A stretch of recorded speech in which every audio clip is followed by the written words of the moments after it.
कमळ हे लक्ष्मीप्रिय आहे, लक्ष्मीला प्रिय आहे. त्याचप्रमाणे ते विष्णूलाही प्रिय आहे. तसंच प्रत्येक आदिशक्तीला कमळ हे आवडतंच. म्हणून कमळाला हे खूप पूर्वीपासून जास्त महत्त्व आहे, की हे कमळ आपल्या घरामध्ये आपण पूजेच्या दिवशी आणतो. पहा, गणपतीला पण आपण शमी आणि कमळ वाहतो, दुर्वा शमी आणि कमळ, की ज्याच्यामुळे घरामध्ये समृद्धी राहते, पॉझिटिव्ह एनर्जी राहते.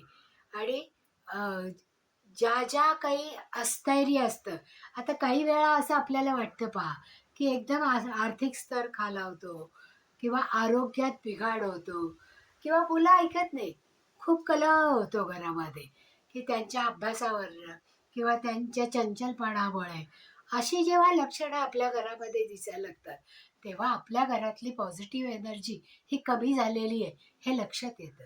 आणि त्यावेळेस असं जर हे लक्ष्मी कमळ किंवा विष्णू कमळ, कारण लक्ष्मी कमळ हे हिरवं आणि गुलाबी असतं, तर विष्णू कमळ हे विविध रंगामध्ये मिळतं.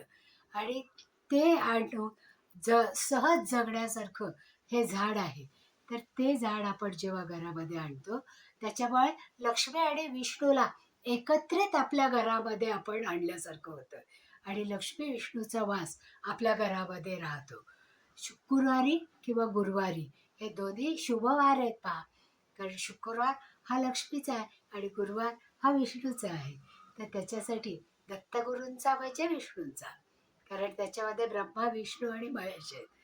मग अशा वेळेस जर गुरुवारी आणि शुक्रवारी हे रोप आणून आपण जर घरामध्ये लावलं, तर आपल्या घरामध्ये नक्कीच भरभराट येते, आर्थिक स्थैर्य येतं, घरातला आजारपण कमी होतो, कलह कमी होतो.